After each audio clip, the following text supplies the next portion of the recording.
Hello and welcome to the Esports Biz Show on Prediction. We are live from NYC and I'm your host Justin Jacobson. This week we will be discussing youth and high school esports.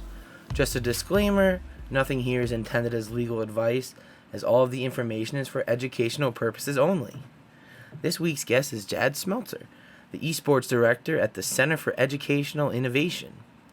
CEI has created its own unique esports program that provides local NYC students with a complete overview of the esports ecosystem. This includes providing innovative ways to build character, as well as to promote career and college readiness through the program. Jadd, thanks for joining us. Thank you for having me. It's really awesome. Excited to be here. So to really briefly introduce the topic, there's been a steady rise in competitive esports in high schools and middle schools across the country. In fact, the National Federation of State High Schools, their association, says that 72% of teens regularly play video games. And if you look down the street or in any restaurant, you know that this fact has to be pretty true. So as a result of this, the association has really started to embrace this world and start organizing high school tournaments. To kind of build on this, they partnered with Play VS, which is a unique online platform that actually lets the different schools compete against each other through the platform, tracks the different stats, and really provides a real competitive area for them to battle. Recently, the association announced the rollout of a high school esports program in 15 different states, where a bunch of different local high schools will compete against each other. Then there'll be a statewide champion, and everything will be conducted through the Play VS platform.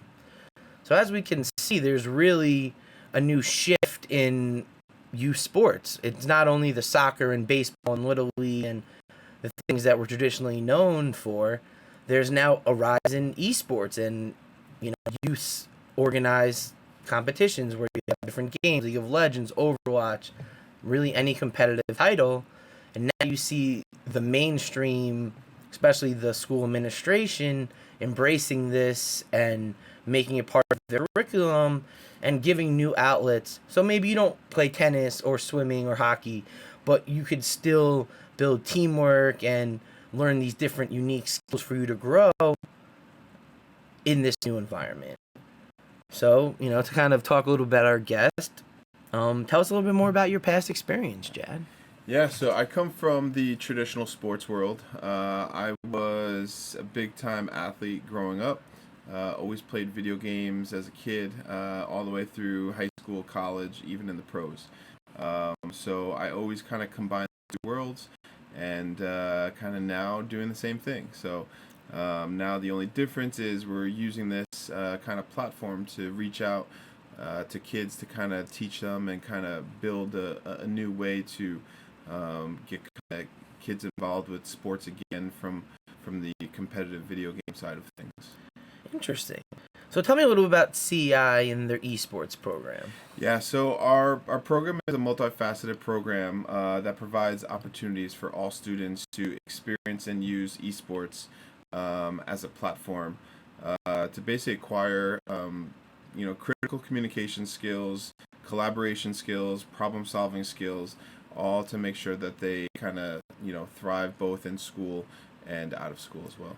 So tell us a little bit about the program, kind of just explain it a little bit. Yeah, so our program has 3 different levels to it. So the first level, we really touch upon kind of the industry of video gaming and the industry of esports.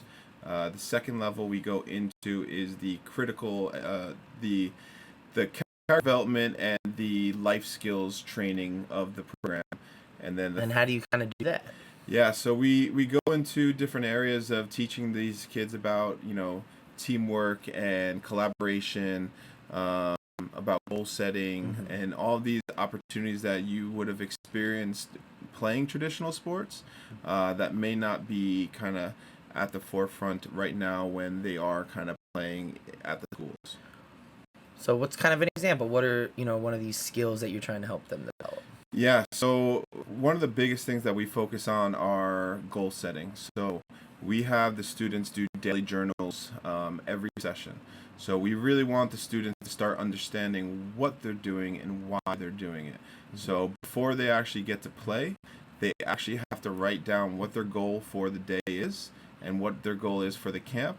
And then at the end of the day, at the end of the program, they actually have to say whether or not they attain that goal and why. So it kind of puts a little of the, retrospective on them that, they're finding goals and they're trying to achieve them. And, when they achieve them, it gives them, this real sense of accomplishment. Exactly. Interesting. So I know that you've kind of thought about the future of the CEI esports program. And so kind of where's it going from here?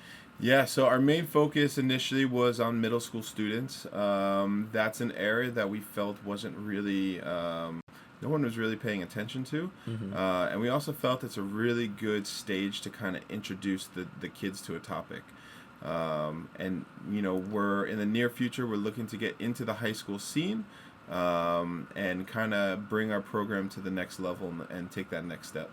So do you feel like it's like, it's less with the high school kids, like, it's not cool to play video games at the school?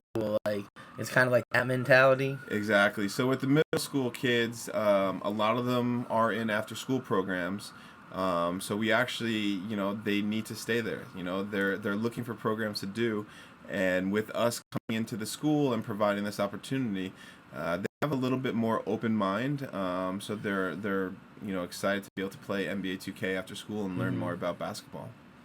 Right, and it kind of gives them the competitive spirit because you're playing against classmates and other people that you're friends with. Exactly. Awesome. So why do you feel that working with this, demographic, the middle school, high school age, is ideal? It's interesting because you really think about this where we're going into the schools with our basically coaches that know how to work with the kids, but also know how to play the game. So now we kind of take coaches out of the equation, which tends to be one of the biggest issues in traditional sports. That kids kind of feel like coaches and parents kind of take over the game, where we allow the kids to kind of be kids. We let them be flexible. We let them be creative, but we also kind of control it. So there's a very good balance between the two. Awesome. So I know that this is really probably in its infancy, but being a standout high school player yourself, going on to college and, may or may not have had a shot in the minors against a team that we won't mention on air. This is Yankee land. But anyway, do you feel that in the future, standout high school players are going to be kind of steered towards different colleges or pros the way that traditional sports are? Yeah, this is the biggest thing right now that everyone's trying to figure out, right? With Twitch and with professional kind of tournaments going on, the layout of where kids make money and what that next step is, right? So I think it's going to be very interesting to see if a kid is going to be able to make the jump to college, but also still be able to stream if that's one of his ways of bringing in money. And if he is on a professional team, where does going to college and where does the professional team kind of fall into place? So it's a really interesting kind of platform that's still being developed.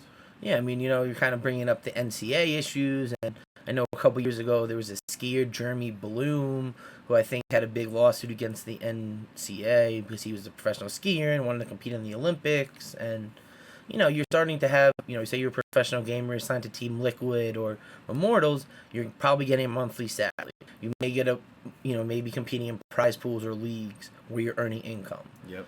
How is this going to interact?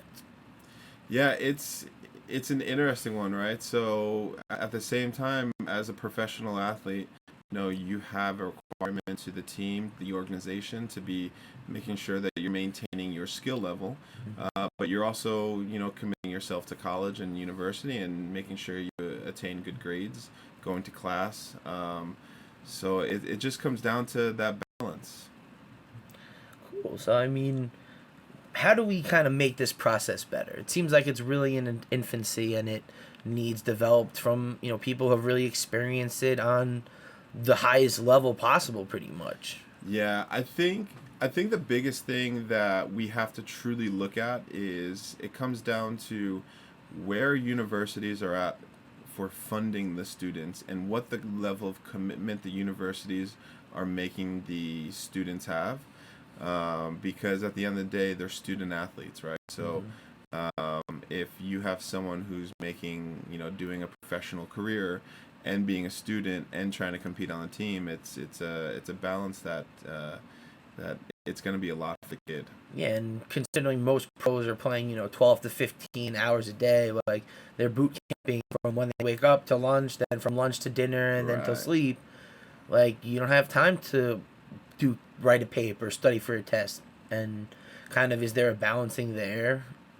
Yeah, it's interesting. So I think it comes down to really making sure that as agents start coming into the scene and making more of a splash, it's about making sure that agent has your back and has the understanding that if you do sign with an agent and you have a representative, what are they looking out for? Are they really looking out for your best interest in terms of making sure you're staying balanced with the schoolwork, making sure you're staying balanced with your team, and your just life in general? Because at the end of the day, too, you're gonna want to hang out with friends. You're gonna want to hang out with people. Yeah, you want to be a person at college. Exactly. You're still young, so Yeah, and I think that you kind of bring up a point that we've explored in prior episodes, that as the professional realm around esports and professional gaming continues to mature, you will have these opportunities where someone is amazing at the game and they're on Overwatch, but they're also 18 or 19 years old and they want to go to college. yep. And at the end of the day, there's only a shelf life for gaming. It's not like there's that many 40, 50-year-old gamers that are competing at the highest level.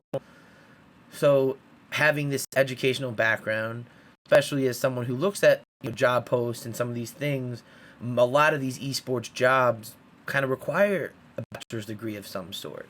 They don't really want people, 18, 20 years old who don't really have this formal experience. They value that, and unless you're obviously like a superstar and you have this other world experience that could almost balance it, if you don't even have the opportunity to attend school or get this degree, you're kind of really advantageous.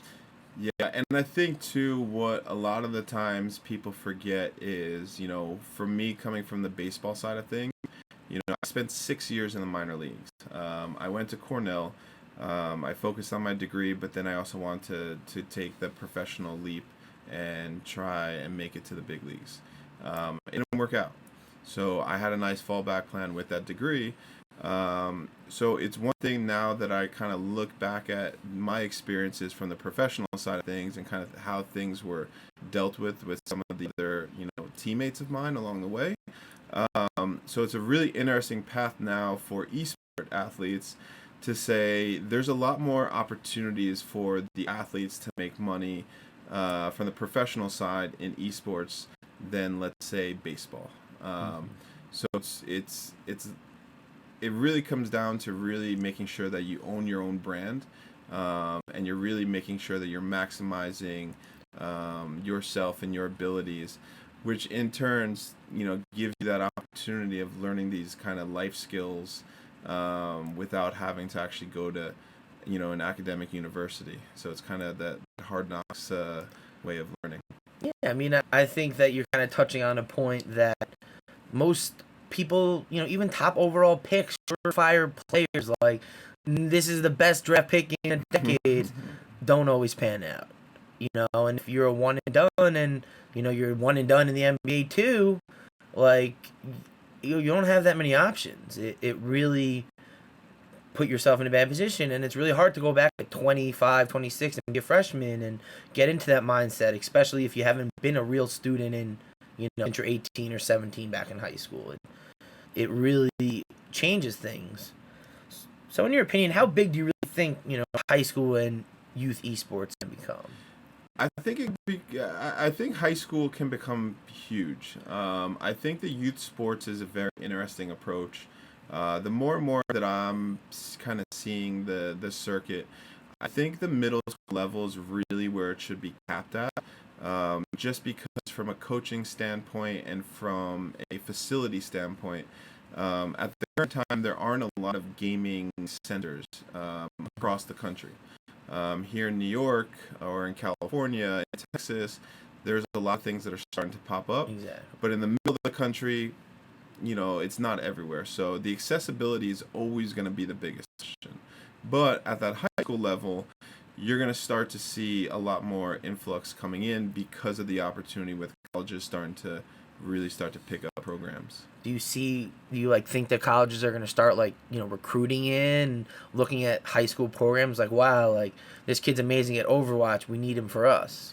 Yeah, so it's interesting because when I look at companies like PlayVS or even like the high school esports league, it's really interesting because, a lot of people see the competition and see you could be the state champ or the national champ. But realistically, no university right now is going to recruit you like for football because you're on the state championship team. They're really looking at what your stats are off of the team and what your stats are, when you're playing, outside the school. Yeah, they're looking at you as the individual. Right. So how do you think this is going to develop? Do you see, the middle school kids just kind of growing up with it, and the same way you and I would join the Little League with all our friends, they'll join the Little League Legends League. I think we should actually trademark that. I like that name right there. The Little League of Legends League. The Little League of Legends. Yeah, I think that's what it really comes down to is, the middle school age kids are going to start getting more comfortable with being part of a video game club or being part of a video game league or camp. And then as they get older, once the high school really starts to develop and the college starts to develop, it's second nature to them. The stigma of like, oh, you're in the AV club, like you're gonna go home and play StarCraft all night isn't. It's like, yeah, obviously I'm in the AV club, like I'm great, I love StarCraft, like that's what I'm gonna do on my Friday night. Exactly. I think too we're gonna be seeing a big shift from the communication side of things where now I would hope at least schools are gonna start to develop their own newsletters, their own broadcasts. So now the students that are doing broadcasts for the esports can now become start shoutcasters and announcers in training. Exactly. So now you're gonna start to see a lot more interactivity within Syracuse, the if community. you need someone to help your communication school, you have the first shoutcaster program in the world. Hit us up. Exactly. So I think that's where we're at. I think that's the direction that we'll start to see, and realistically, it comes down to technology and how much schools are willing to put in and what the outcome of the students, right? Do you think it kind of comes down to field hockey is lovely and great, but the NCAA doesn't make that much money from it? So how much time and effort is a Florida State or one of these huge powerhouse schools, SEC programs, going to put towards esports if the amount of money you get back is negligible? Right. I think the biggest thing for them is for the larger universities. I think it comes down to more of a branding play, to get their brand out in front of more students, and then for the smaller universities, that's where I think this is a home run for them because now these smaller universities could put a lot more money towards building out an esports team than they can to build out a football team or basketball team. Exactly. And you can have a state-of-the-art gaming facility that you could host everything in. Like you said, you're in the middle of Cincinnati, Ohio, University of Cincinnati. You have colleges not too far, high school is not too far, but there's definitely the gaming component and what it costs to compete on a national scale in a D1 program is probably a lot less than it would be to, buy a couple gaming rigs and monitors and play Overwatch. Exactly, and it really comes down to where you are and what you can offer for the students. Obviously, if you're St. Francis College here in Brooklyn, If you're offering a full scholarship to be on the Overwatch team, and University of Kentucky is only offering, a quarter of a scholarship, maybe that student goes to get that full ride because he doesn't have to worry about tuition. So now you're talking about a competitive advantage for a small school versus that big brand. Yeah, it's very interesting. So, I guess to kind of like bring it all together, what's the timeline on this? Do we really think it's the next 3, 4 years, 5 years, a decade? Like, when is, we're going to have these packed stadiums or even high school level where you have this Friday night lights where everyone's going to the football game in Texas because, like, that's what you do. Is everyone going to go to the Friday night League of Legends team to, like, root them on and have a big homecoming like you do for the football team?